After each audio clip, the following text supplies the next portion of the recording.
Welcome back to Taiwan Outlook. Join us today is Professor Matt Huang, Director of the Center for the Study of Human Rights Center at Suzhou University. Professor Huang, we've been talking about human rights NGOs in Taiwan. As we know that NGOs in Taiwan pay attention not only to the local issues, but also to human rights situation in other countries in the region as well. How do you see this kind of international attention to other countries? Well, I think we are just beginning to do that. We are just beginning to move beyond the border, so to speak, begin to reach out and take part in the activity of the international community. Here, I think we must appreciate that for some 30-some years, that Taiwan was really cut off, was isolated from the international society, and for which Taiwan paid a very high price. We do not quite know what has been going on in the human rights sphere, like say in Europe or in the United States or at the UN. So we are just beginning to learn. I almost would say that you can discern 2 or 3 stages in the development of this awareness of the right and to move beyond Taiwan to take part in the international community. At the first stage, I would say we learn and we rely on the encouragement, the moral encouragement, as well as material support from many human rights organizations abroad. I would say that is the first stage. That was during the martial law period in Taiwan? Yes, sure. And a little bit after that, okay. I would say it overlapped. It's not that clear cut. Certainly at that time, that the Taiwan human rights NGO did not know very much, did not quite know what to, how to manage, how to promote a particular human rights issue. And so that we had to learn from their counterpart, like say women's organization would be learning from women's organization in the United States or in Europe. Like say the Taiwan Association for Human Rights would be learning from AI, Amnesty International. The environmental group will be learning from their counterpart in the United States, like say in the 80s, 1980s. So that this is a time that we learn from others. And then we begin to be more confident. And we begin to think that, well, we know how to handle things. And so that will depend on how you count it, either the second or the third stage that the NGO in Taiwan begin to move on, begin to take part in international community. For example, like say, like say the Awakening Foundation, a very influential, probably the most influential women's rights organization, certainly have been, to some extent, have been linking up with many women's groups in different parts of the world. Or take the Transparency International, which was founded only a few years ago, but the Transparency International Taiwan certainly have been doing this networking. Or I say the World Vision Taiwan.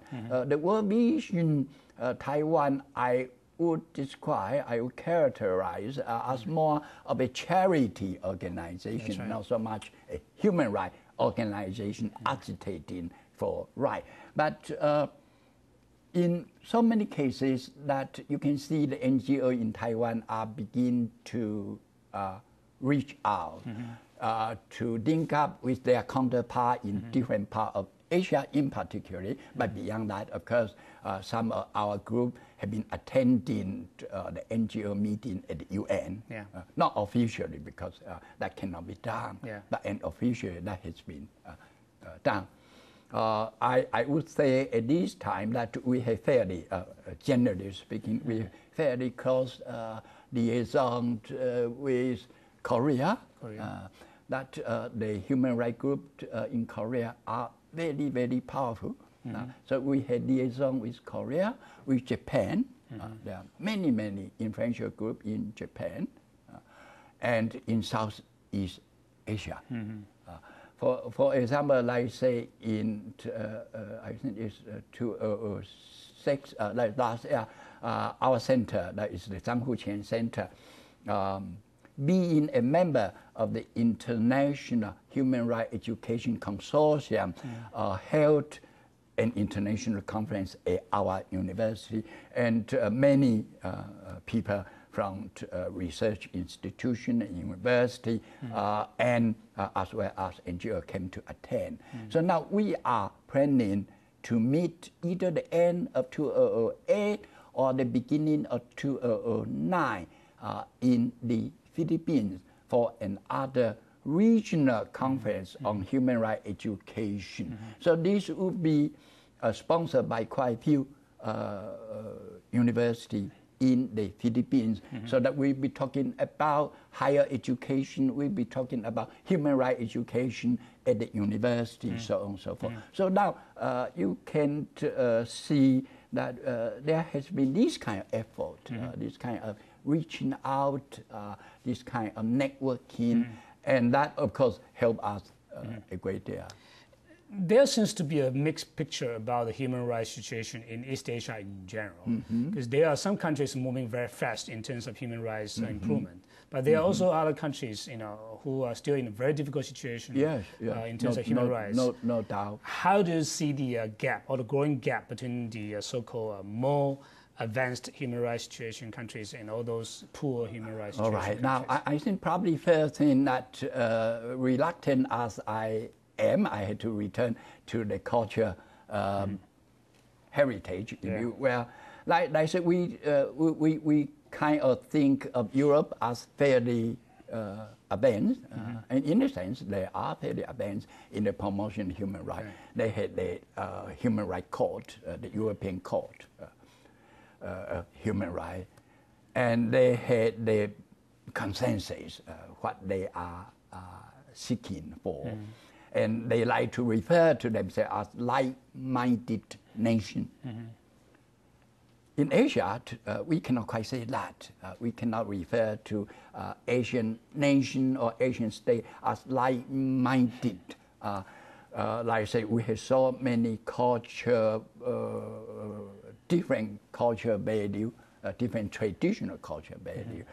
We had Buddhism, we had Muslim, Islam, we had Confucian's tradition, and in Japan we have something else.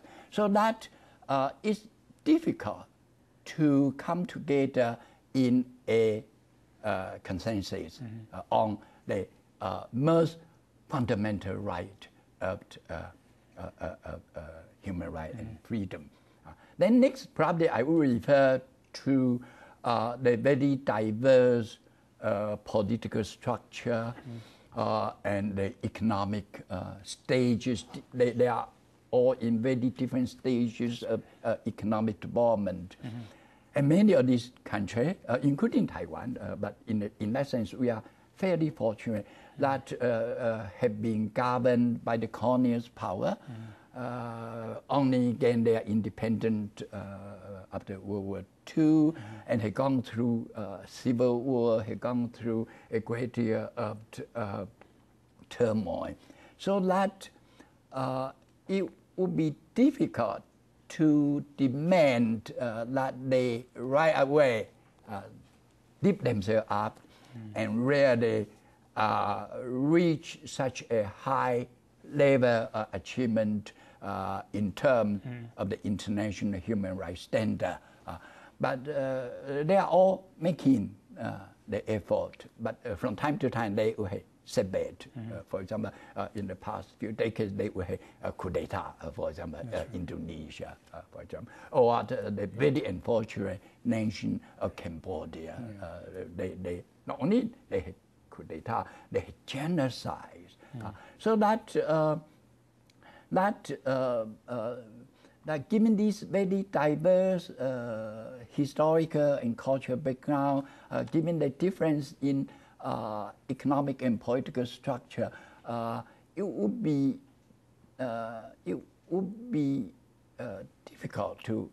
very difficult to anticipate that there would be a concerned effort to promote human rights. For example, we do not have a regional human rights organization.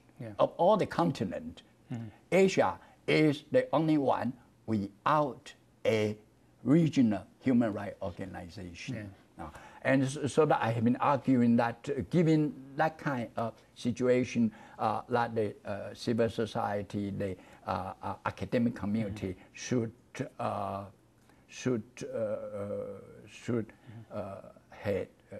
agree to do more, should share more responsibility for the promotion of human rights. And you did not mention this, but I will.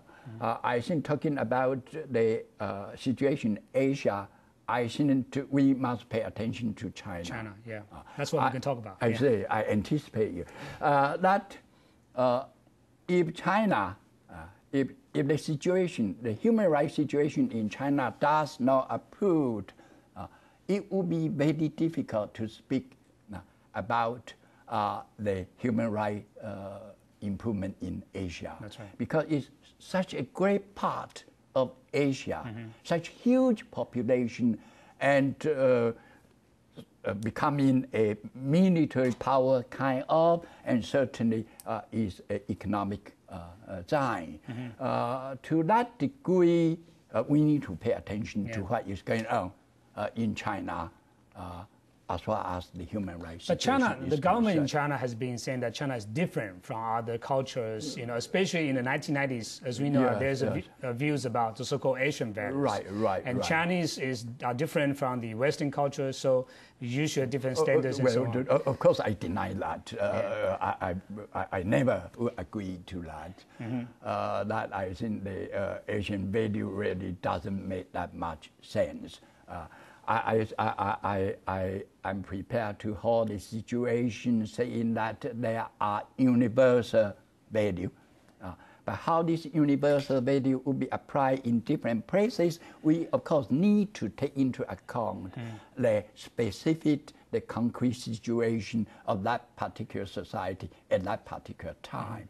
And that really was the consensus at the 1993 Vienna Conference on human rights, saying on the one hand, we uphold the universality of human rights, but on the other hand, we agree that in different places they can be done differently. Just give you a very simple illustration. No matter what you think about human rights, torture is not permitted, period. That's right. Okay, so that is universal. No government has the right to torture people. Okay, of course, you can for the promotion of other rights, like say the right to food or the right to decent living. All these governments have plenty of freedom to do differently, but not on some of these most basic, most fundamental rights. So they are still universal values in terms of human rights. I would think so, no doubt. I think finally, Taiwan is very close to China, and some international community is expecting Taiwan to do something to help China improve its human rights situation.